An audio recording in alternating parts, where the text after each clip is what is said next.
Senhor, amados irmãos. Amém.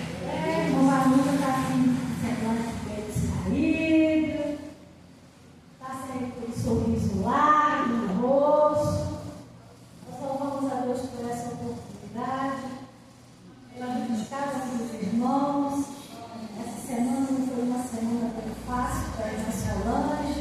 Esqueci de agradecer. Deus abençoe a todos pelas orações. Eu fiquei. Aleluia. Me perdoa. Semana passada, irmã Muito obrigada. Bem, mas graças a Deus essa semana, né, já está aqui congregando, a gente fica feliz. Muito Bem-vinda, viu? Deus abençoe a todos. Muito obrigada pelas orações. Nós intercedemos, é o que a gente sempre faz, né? Preocupando com os outros. Verdade. O Senhor vai continuar nos abençoando nessa caminhada. Eu subi tanto na unção que eu acabei esquecendo. Estamos felizes com a vida do irmão Zé Nilson. O Senhor continue abençoando. Sempre é um prazer. Ele está na nossa casa e é cultuando o Senhor conosco. Faz isso mais vezes.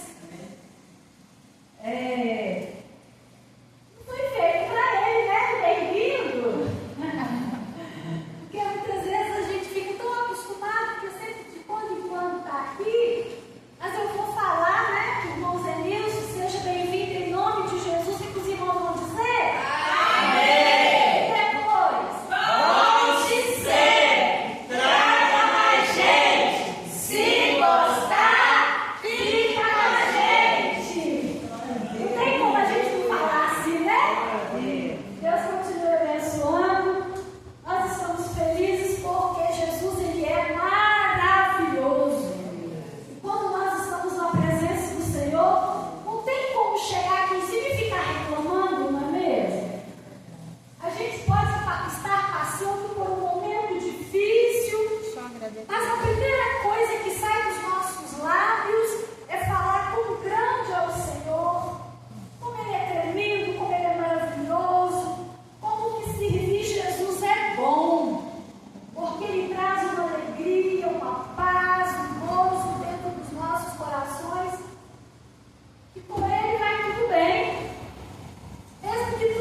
todo o vosso Coração. Amém? Amém. Os irmãos podem se assentar. Que versos maravilhosos! E a gente muitas vezes, ao ler o livro de Jeremias, a gente nunca vai imaginar que um versículo como esse vai estar encontrado aqui no livro do profeta Chorão. Um homem que viveu uma experiência que foi chamado por Deus para poder testificar e trazer profecias em um momento muito difícil para o povo de Israel. Momento, aqui propriamente dito, em que o povo estaria sendo levado em cativeiro.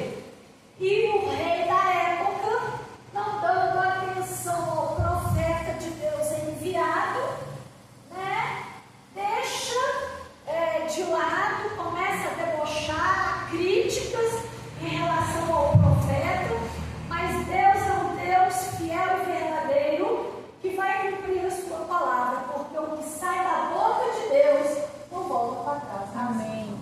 É interessante a gente voltar um pouquinho lá no livro de Gênesis e refletir um pouquinho o porquê de muitas vezes situações difíceis aconteceu com o povo. A gente vê que Deus ele cria o homem no jardim do Éden, porque ali no princípio de tudo, a gente vai ver que Deus é um Deus tão amoroso, um Deus que gosta de se relacionar, um Deus que gosta de proximidade. A Trindade Santa toma conselho entre si e faz o maior projeto de toda a criação. E qual que é a maior obra-prima de Deus? Quem é que pode me falar? Maior projeto de Deus. A criação do homem. Porque quando a gente fala, é interessante a gente focar a criação do homem. Porque quando a gente fala criação, tem a criação, dos animais, dos seres aquáticos, a criação da natureza. Então tem toda uma beleza em torno disso. E Deus ficou feliz quando viu isso, que tudo era muito bom. Era bonito demais. Mas quando Deus, ele projeta, ele começa a sua criação, a sua obra-prima, que é o homem, aquilo ali, eu não digo que vai descer o Deus, porque Deus não tem esses sentimentos de vaidade, não. Mas eu acredito que trouxe um orgulho, sabe? Uma satisfação para Deus, porque quando ele viu a sua obra-prima, tudo que ele tinha feito era muito bom. Mas quando ele faz o homem, e a palavra de Deus diz que Deus sopra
persistir no pecado, como o ditado diz, é burrice.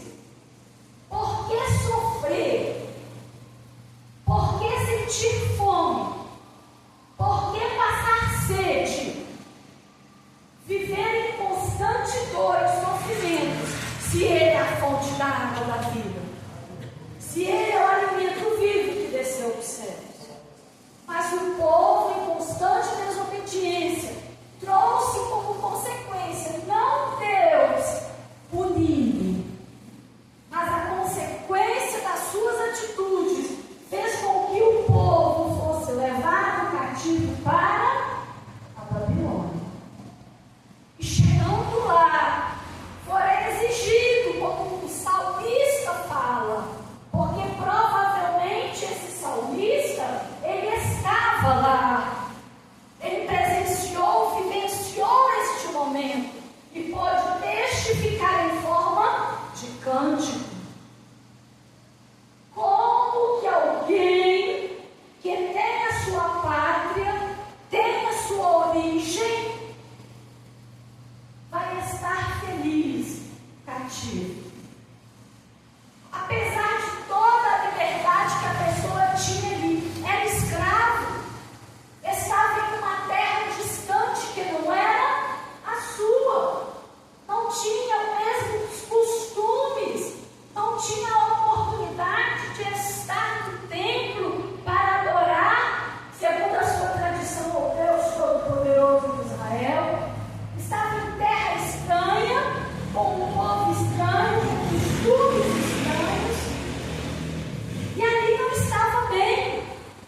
Mas mediante os versículos anteriores, começando no capítulo 29 aqui, tem uma palavra que o profeta Jeremias recebeu da parte de Deus, e ele escreve, ele redige uma carta, mandando para os responsáveis na Babilônia, os sacerdotes, aqueles que estavam ali, e para aqueles homens foram levados essa profecia, anunciando que depois de 70 anos o povo retornaria para a sua pátria, para Jerusalém. Poderiam servir o Senhor novamente em Sião. E a gente pode imaginar a alegria, a felicidade daqueles irmãos, mas naquele momento a mensagem anunciada para eles: constituem família. Vivam da melhor maneira que vocês possam viver aí. Orem pela Babilônia. Sejam bons cidadãos na Babilônia. Como eu já falei, constituem famílias, gerem filhos, porque vai dar tempo, né? Construam cidades, casas. Vivam da melhor maneira que vocês possam viver aí, porque será só depois de cumprir o tempo de 70 anos é que vocês vão retornar para Jerusalém. E é maravilhoso, porque de repente, mediante a profecia anunciada da parte de Jeremias, alguém poderia, que estava lá, começar a debochar e a criticar. Vocês vão constituir famílias aqui? Vocês vão construir casas aqui? Vocês vão abençoar a cidade da Babilônia? Vocês vão tentar ser felizes aqui? Aqui não é a nossa pátria, mas fora a ordem dada da parte de Deus. E os versículos seguintes diz, os versículos que nós lemos: eu é que sei os pensamentos que tenho a vosso respeito, diz o Senhor, pensamentos de paz e não de mal, para vos dar o fim que desejais.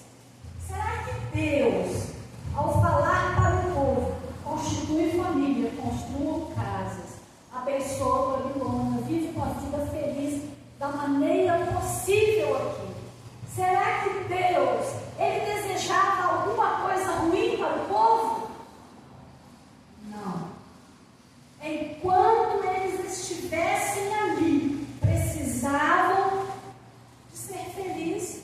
Como que a gente vai viver uma vida inteira com sofrimento, com dor, com tristeza? Ninguém suporta. Em algum momento a pessoa vai sucumbir. Nós precisamos de ter uma fagulha de esperança. Nós precisamos conservar como aquelas 5 virgens conservaram em suas vasilhas o azeite. Porque o azeite é a esperança do cristão. Se nós não tivermos esperança, as adversidades da vida vai ser o primeiro tropeço para nos jogar por terra. Mas temos esperança, se temos alegria, enfrentamos os problemas, suportamos as dificuldades. Mas de repente alguém vai olhar e vai falar: mas diante de tudo isso você é feliz? Meu Redentor vive. Aleluia, glória a Você Deus. precisa de algo mais? A tua alegria, a tua esperança não está no que os seus olhos veem. A nossa bênção, ela não é alcançada aos olhos por vista. Nós alcançamos por fé. Eu posso não ver a minha vitória, eu posso não ver a minha resposta, mas eu creio. Aleluia. E se eu creio, Deus está gerando, Deus está criando algo maior a meu respeito, Amém, glória a Deus. algo maior a nosso respeito, Aleluia. porque o nosso Redentor vive. E se eu não vivo, se eu não caminho, se eu não ando por vista, eu preciso seguir pela fé. Eu preciso acreditar que mesmo depois da montanha, que mesmo depois de onde, até onde meus olhos vão, eu não enxerguei ainda, mas depois a resposta virá. Amém, glória a Deus. Israel precisava dessa esperança. E o profeta Jeremias foi usado por Deus para trazer essa esperança para o povo. Eu sei os pensamentos que eu tenho a vosso respeito. Deus, Ele tem pensamentos de paz. Deus tem pensamento de prosperidade. Amém. Deus tem pensamentos de bênção, Aleluia. de milagres, de provisão, de fartura. Deus tem algo maior a nosso respeito. Mas, gente, o mundo vive em constante guerra. Você colocar seu travesseiro, a sua cabeça no seu travesseiro e poder dormir a noite inteirinha, e pela manhã você ser despertado, não tem coisa melhor. Porque muitos estão desesperados, andando de um lado para o outro, sem esperança de uma solução. Mas nós dormimos muitas vezes com alguma coisa em questão para resolver. Mas quando a gente acorda, Jesus já vem para nós com uma resposta. Ele é Deus. Ele não é homem para mentir. Ele é fiel em todas as suas promessas. E a palavra ainda diz: então me invocareis, passareis a orar a mim e eu vos ouvirei. Que promessa maravilhosa! Vocês vão me invocar, vocês vão orar a mim, eu vou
Ele não é como eu, que muitas vezes eu posso falar, olha, combinado.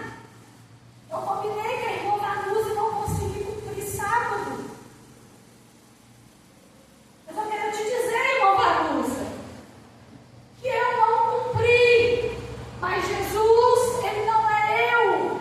Ele vai cumprir o que Ele tem prometido na sua vida. Somente espera o que o Senhor tem para você e descansa na promessa do Senhor. E a palavra ainda diz, o 14, o 13, né? Buscar-me-eis e me achareis, quando me buscardes de todo o vosso coração. Muitas vezes a gente só busca Deus da boca para fora. Está aflito, está angustiado, Senhor, me responde, me socorre. Mas muitas vezes só saiu daqui. Há uma necessidade de sermos íntegros diante da presença de Deus, nos rasgar diante dEle, não chegar com palavras meramente bonitas, mas nos mostrar realmente quem somos, a nossa fragilidade, a nossa imperfeição, porque a palavra foi falada para o povo. Se vocês me buscarem de todo o coração, eu vou vir e vou responder. Eu vou